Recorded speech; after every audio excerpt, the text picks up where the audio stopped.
Hello student, welcome to study upgrade. তো study আপগ্রেডে আজকে আমরা যে টপিকগুলো নিয়ে আলোচনা করছি কন্টিনিউয়াসলি আমাদের ভিডিওগুলো থাকছে, সেটা হচ্ছে ওয়েস্ট বেঙ্গল পুলিশের যে ভ্যাকান্সি ছেড়েছিল, সেই ভ্যাকান্সি রিলেটেডের যে সমস্ত পরীক্ষায় আসার মতন যেগুলোর প্রশ্ন, সেই প্রশ্ন নিয়ে আমরা আলোচনা করব আজকের ক্লাসে। এটা কন্টিনিউয়াসলি থাকবে আমাদের।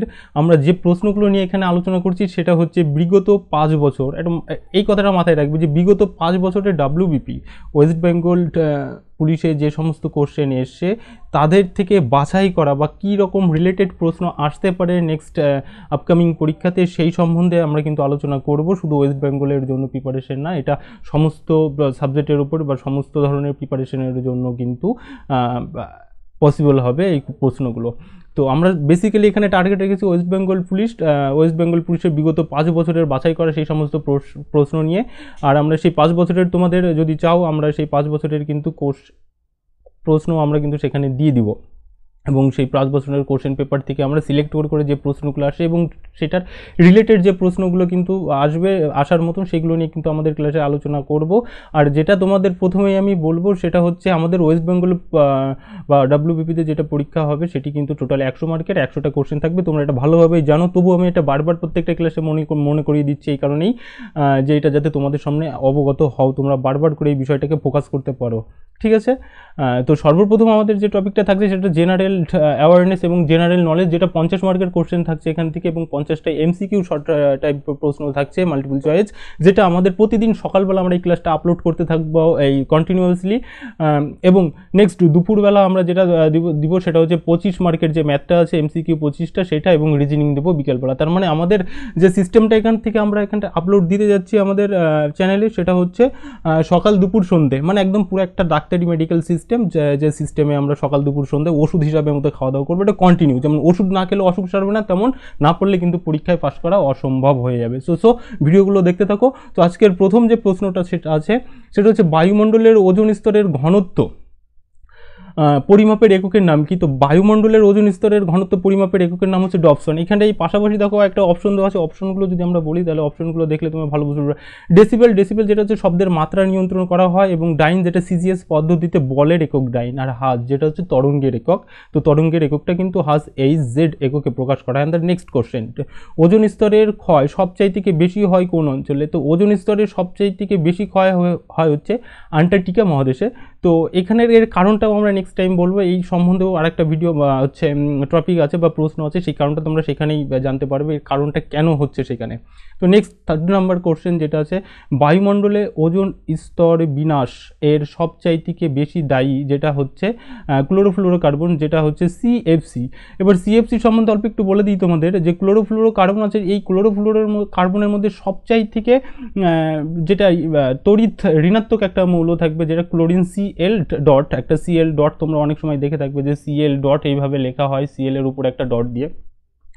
একটা ক্লোরিন কিন্তু প্রচুর, প্রায় 10 লক্ষর মতন কার্বনকে হচ্ছে CO3কে, যেটা আমাদের হচ্ছে ওজোন গ্যাস বলা হয়। একটা ক্লোরিন পরমাণু যদি সিএফসি থেকে আলাদা হতে পারে, সেটা কিন্তু প্রায় 10 লক্ষ ওজনকে ভেঙে দিতে সক্ষম। একটা ক্লোরিন পরমাণুর কিন্তু এতটা ক্ষমতা থাকে। নেক্সট 4th নাম্বার, যেটা সৌর পর্দা বলা হয় ওজোন স্তর হচ্ছে আমাদের সূর্য থেকে যেগুলো অতিবেগুনি রশ্মি আসে, তো অতিবেগুনি রশ্মিকে প্রোটেক্ট করার ক্ষমতা রাখে হচ্ছে ওজোন স্তর। সো ওজোন স্তর হয়ে যাবে সঠিক অ্যান্সার এখানকার, যে সৌর পর্দা কাকে, যেটা আমাদের পৃথিবীকে রক্ষা করে ওজোন যেটা অতিবেগুনি রশ্মির হাত থেকে। নেক্সট যেটা থাকছে আন্টার্কটিকা, ওজোন স্তর ক্ষয়কারী যৌগটি হলো, সেটি হচ্ছে ক্লোরিন নাইট্রেট, যেটার কজ বলেছিলাম যে কজের অ্যান্সারটা থাকবে, যে প্রশ্নটা থাকবে সেটা হচ্ছে 5 নম্বরের কোশ্চেন, সে ক্লোরিন নাইট্রেট যেটা তার সঠিক অ্যান্সার। বিশ্ব উষ্ণায়নের জন্য কার্বন ডাই অক্সাইডের ভূমিকা। তো কার্বন ডাই অক্সাইড হচ্ছে উষ্ণতা বাড়ানোর জন্য একটা ইনক্রিজিং ভূমিকা নিয়ে থাকে, সেটা হচ্ছে 50%। তো 50% বিশ্ব উষ্ণায়নের জন্য ভূমিকা আছে কার্বন ডাই অক্সাইডের। নেক্সট, বিশ্ব উষ্ণায়নের সবচাইতে ক্ষতিকারক প্রভাব কোনটি? তাহলে বিশ্ব উষ্ণায়নের সবচাইতে ক্ষতিকারক প্রভাব হচ্ছে সমুদ্রের গড় উচ্চতা বৃদ্ধি। তো সমুদ্রের গড় উচ্চতা তখনই বৃদ্ধি পাবে যখন হচ্ছে বিশ্ব উষ্ণ হয়ে যাবে, অর্থাৎ 2 মেরু প্রদেশের বরফ গলে যাবে, এবং বরফ গলে সেটা জল হয়ে সমুদ্রের উচ্চতা বৃদ্ধি পাবে। তার মানে অ্যাকচুয়াল আমরা যদি ফ্যাক্টটা দেখতে যাই, ফ্যাক্টে কিন্তু অ্যাট ফার্স্ট উষ্ণতা বৃদ্ধি হবে, বরফ গলন হবে, তারপরেই কিন্তু যেটা সমুদ্র স্তরের উচ্চতা বৃদ্ধি পাবে। এটা কিন্তু বিশ্ব উষ্ণায়নের সবচাইতে ক্ষতিকারক একটা প্রভাব। নেক্সট, ওজোন স্তর যে রশ্মিকে পৃথিবীতে আসতে বাধা দেয় সেটি হচ্ছে অতিবেগুনি রশ্মি। এটা সম্বন্ধে প্রায় কম বেশি বলেই দিয়েছি আগেরটা, এটা সঠিক অ্যান্সার হবে অতিবেগুনি রশ্মি। নেক্সট, স্থিতিশীল উন্নয়ন বলতে কি বোঝো? এটা খুব ইম্পর্টেন্ট একটা প্রশ্ন, বিগত বিভিন্ন টাইপের পরীক্ষায় কিন্তু এসেছে এই প্রশ্নটি, যেটি হচ্ছে স্থিতিশীল উন্নয়ন বলতে কি বোঝো। তো স্থিতিশীল উন্নয়ন হচ্ছে ভবিষ্যৎকে সুরক্ষিত রেখে বর্তমানের উন্নতি। আচ্ছা, ভবিষ্যৎকে সুরক্ষিত কখন রাখা যাবে? আমরা যদি দেখি কোনো ভবিষ্যৎকে সুরক্ষিত রাখতে পারবো, তাহলে ভবিষ্যৎকে সুরক্ষিত রাখার জন্য বিশেষ করে আমাদের ভূগর্ভস্থ যে সমস্ত জ্বালানি আছে সঞ্চিত, সেগুলো কিন্তু আমাদের ভবিষ্যৎ। মানে আমরা যদি একবার শেষ করে দিই তাহলে কিন্তু আমাদের বিকল্প চাহিদা বা শক্তির চাহিদা মেটানোর জন্য কিন্তু বিকল্প শক্তি তৈরি করা বা সেটার উৎসের সন্ধান করে পাওয়া বা সেরকম একটা টেকনিক আবিষ্কার করা, সেটা কিন্তু অনেক সময় সাপেক্ষ এবং সেটা আদৌ সম্ভব হবে কিনা সেটা কিন্তু ভবিষ্যতের গল্প। তো যাই হোক, সেই ভবিষ্যৎকে সুরক্ষিত রাখতে গেলে যতটা সম্ভব পলিউশন হচ্ছে, এয়ার পলিউশন হচ্ছে, সেই এয়ার পলিউশনকে রক্ষা করার পরেও আমাদের যে ভূগর্ভস্থ জ্বালানি আছে সেগুলো কিন্তু টিকিয়ে রাখতে হবে যাতে ভবিষ্যৎ প্রজন্ম সেইগুলোকে ব্যবহার করতে পারে। নেক্সট, ওজোন স্তরে ওজোন গ্যাসের ঘনত্ব মোটামুটিভাবে যেটা কতটা থাকে সেটা হচ্ছে 10 ppm, যার ppm এর ফুল ফর্মটা হচ্ছে পার্টিকুলেট ম্যাটার অফ পলিউশন। তো পার্টিকুলেট ম্যাটার পলিউশন এটাও বলা হয় particulate matter pollution. Next, ozone গহ্বর শব্দটি প্রথম ব্যবহার করেন কোন বিজ্ঞানী? তো ওজোন গহ্বর শব্দটি সঠিক আরও হয়ে যাবে এখানকার ফোরম্যান যিনি ওজোন গহ্বর শব্দটি সর্বপ্রথম ব্যবহার করেন। অ্যান্ড দ্য নেক্সট নাম্বার প্রশ্ন, বায়ুমণ্ডলের যে স্তরে জলীয় বাষ্পের পরিমাণ সবচাইতে বেশি থাকে, তো বায়ুমণ্ডলের যে স্তরে জলীয় বাষ্পের পরিমাণ সবচাইতে বেশি থাকে সেটা হচ্ছে ট্রোপোস্ফিয়ার, যার উচ্চতা 18 কিলোমিটার, ভূপৃষ্ঠ থেকে 18 কিলোমিটার হয়ে থাকে। মেরু প্রদেশে একটু কমে যায় সেই উচ্চতাটা। তো এই উচ্চতার সবচাইতে একটা বড় বৈশিষ্ট্য যে এটা উচ্চতা বৃদ্ধির সঙ্গে সঙ্গে উষ্ণতা হ্রাস পায়। আমাদের এই স্তরের উচ্চতা বৃদ্ধির সঙ্গে সঙ্গে উষ্ণতা হ্রাস পায়। প্রতি কিলোমিটার উচ্চতা বৃদ্ধির সঙ্গে সঙ্গে 6.4 ডিগ্রি সেলসিয়াস করে উষ্ণতা হ্রাস পেতে থাকে। আর এই টপিকটা বা ট্রোপোস্ফিয়ারকে কিন্তু ক্ষুদ্রমণ্ডল বলা হয়, কারণ এখানে ঝড় বৃষ্টি সর্বদা হয়ে থাকে দেখে এই স্তরটাকে কিন্তু ক্ষুদ্রমণ্ডল নামেও তাকে ডাকা হয়ে থাকে। নেক্সট, 13 নম্বর যে প্রশ্নটা আছে, বৈপরীত উত্তাপ লক্ষ্য করা যায়, সেটার অ্যান্সার হবে ট্রোপোস্ফিয়ারে, যেটা বৈপরীত উত্তাপ লক্ষ্য করা যায়। ঠিক আছে। নেক্সট যেটা আছে, বায়ুমণ্ডলের শীতলতম স্তর কোনটি? তো বায়ুমণ্ডলের শীতলতম স্তর হচ্ছে আমাদের মেসোস্ফিয়ার। তো শীতলতম এখানে কতটা শীতল থাকে? 95 ডিগ্রি সেলসিয়াস, সেটাও আবার -95 ডিগ্রি সেলসিয়াস কিন্তু এখানকার উষ্ণতা। তো নেক্সট যে প্রশ্নটা আছে, বায়ুমণ্ডলের যে স্তরের নাম কেমোস্ফিয়ার, সেটি নাম কি বা সেটি কোনটি? তো কেমোস্ফিয়ার যেটার নাম হচ্ছে ওজোন স্তর বা ওজোন স্ফিয়ার যাকে বলা হয়, তাই এটির নাম হচ্ছে কেমোস্ফিয়ার। নেক্সট, প্রতি বছর পৃথিবীর গড় উষ্ণতা বৃদ্ধির পরিমাণ কত? তো প্রতি বছর গড়ে যে পৃথিবীর উষ্ণতা বাড়ে সেটা হচ্ছে 0.05 ডিগ্রি সেলসিয়াস। এটা খুব মাথায় রাখবে, অনেকে 0.5 ডিগ্রি সেলসিয়াস লেখে, 0.5 ডিগ্রি, অর্থাৎ 1 নম্বর প্রশ্নটা কিন্তু অনেকে লিখে থাকে, বা এটা সঠিক অ্যান্সার হবে কিন্তু 0.05 ডিগ্রি সেলসিয়াস।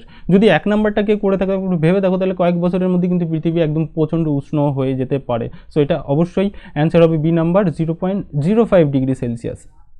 নেক্সট, 17 নম্বর, বায়ুমণ্ডলের যে স্তরের মধ্যে দিয়ে বেতার সংযোগ করে বা বেতার সংযোগ করা, বেতার বিষয়টা এখন খুব কমে গেছে।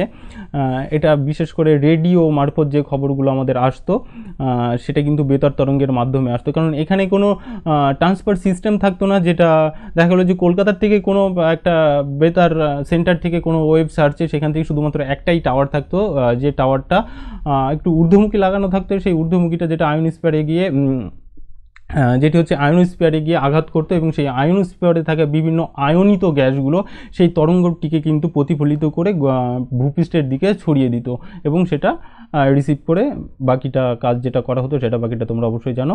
নেক্সট, 18 নম্বর, মেরু জ্যোতি দেখা যায়। মেরু জ্যোতি দেখা যায় সেটা হচ্ছে আয়নোস্ফিয়ারে কেন মেরু জ্যোতি দেখা যায়? বিশেষত বিষয়টা হচ্ছে যেহেতু এখানে আয়ন তৈরি হয়ে থাকে, এই স্তরে আয়ন গ্যাসীয় পদার্থগুলো আয়নিত অবস্থায় বিরাজ করে, সেই আয়নগুলোর মধ্যে কিন্তু কোলাবোরেশন হওয়ার পরে সেখান থেকে ইলেকট্রিক আধান যেগুলো উৎপন্ন হয় তাদের উপর ভিত্তি করে সেখান থেকে কিন্তু বিভিন্ন কালার তৈরি হয়, ঠিক আছে, যেটাকে মেরু জ্যোতি বলা হয়। নেক্সট, সৌর প্যানেলের গড় আয়ু মোটামুটি কতটা? তো সৌর প্যানেলের গড় আয়ু মোটামুটি 10 থেকে 15 বছর সৌর প্যানেলের গড় আয়ু। আর সৌর প্যানেল যেটা কিন্তু একটা বিকল্প শক্তির রূপে কিন্তু এখন ব্যবহার হচ্ছে, যেটা হচ্ছে কিন্তু স্থিতিশীল উন্নয়নের অনেকটা প্রভাবিত করে বা সাহায্য করে স্থিতিশীল উন্নয়নের ক্ষেত্রে। তো এটা কিন্তু একটা ভালো যে সৌর প্যানেলের গড় আয়ু মোটামুটি কত বছর, সেটা কিন্তু 10 থেকে 15 বছর, এটার কিন্তু অ্যান্সার সঠিক হবে। নেক্সট যে প্রশ্নটা আছে এবং আজকে শেষ প্রশ্ন, 20 নম্বর প্রশ্ন, একটি সৌরকোষে উৎপাদন বিভব পার্থক্য কত থাকে? তাহলে সৌরকোষে আমরা যদি দেখি, তোমাদের একদিন সৌরকোষে একটা ডিটেলস আমি ভিডিও দিয়ে দেবো, যে সৌরকোষে অ্যাকচুয়ালি দুটো প্লেট থাকে, ঠিক আছে, যে দুটো প্লেট একটার মধ্যে ইলেকট্রন রিলিজ করে এবং একটা ক্যাপচার করে বা গ্রহণ করে, সেই দুটোর মধ্যে যে বিভব পার্থক্য, এবং এই রিলেটেড আমি কিন্তু একটা ভিডিও দিব। বিভব কথাটা হচ্ছে ওহমের সূত্র থেকে আসে, এই সূত্র রিলেটেড আমি কিন্তু অনেক কিছু তোমাদের দিয়ে দেবো, যদি তোমরা কমেন্ট করে জানাও তাহলে দিয়ে দেবো। এটা কিন্তু শেষ, এটা সঠিক অ্যান্সার হবে 0.5 ভোল্ট। তাহলে একটা জিনিস ভেবে দেখো, একটা সৌর সেল বা সৌরকোষে কিন্তু যেটার বিভব পার্থক্য 0.05 ভোল্ট হয়, তো এই 0.05 ভোল্ট, তাহলে আমরা কিন্তু যখন ভোল্ট ইনক্রিজ করি বা ভোল্ট বাড়াই, তখন কোন সিস্টেমে বাড়াই? অ্যাকচুয়াল আমাদের কাছে দুটো সিস্টেম আছে, একটা হচ্ছে শ্রেণী সমবায়, যেটাকে পরপর যোগ করা হবে, এবং দেন আরেকটা আছে সমান্তরাল সমবায়। তো এখানে আমরা কিন্তু এই বিষয়টাকে কিন্তু শ্রেণী সমবায়ের ক্ষেত্রে কিন্তু বাড়াতে পারি, মানে 0.5 অ্যান্ড 0.5 অ্যান্ড 0.5, এটা কিন্তু প্লাস প্লাস সিস্টেম হয়ে থাকে, ঠিক আছে, এটা কিন্তু প্লাস প্লাস সিস্টেম হয়ে থাকে। তো এই হিসাবে কিন্তু আমাদের এই বিষয়গুলো বাড়ানো হয়, এবং যদি একটা লেভেল পর্যন্ত চাই, তারপরে দেখা গেলো যে কটা প্লেট থাকবে, সেই প্লেটটা আমি যে লেভেল বা ভোল্ট, যতটা লেভেলে ভোল্ট চাচ্ছি সেই ভোল্ট হিসাবে কিন্তু যাই হোক, সেটা তোমরা যদি চাও নেক্সট টাইম এই সম্বন্ধে টোটাল একটা ভিডিও দিয়ে দিব। তো এই ছিল আজকে 20টা প্রশ্ন, যেটা আমরা সকালবেলা করে প্রতিদিন কিন্তু সকাল দুপুর সন্ধে এই টাইমটা কিন্তু আমাদের ক্লাসগুলো থাকছে।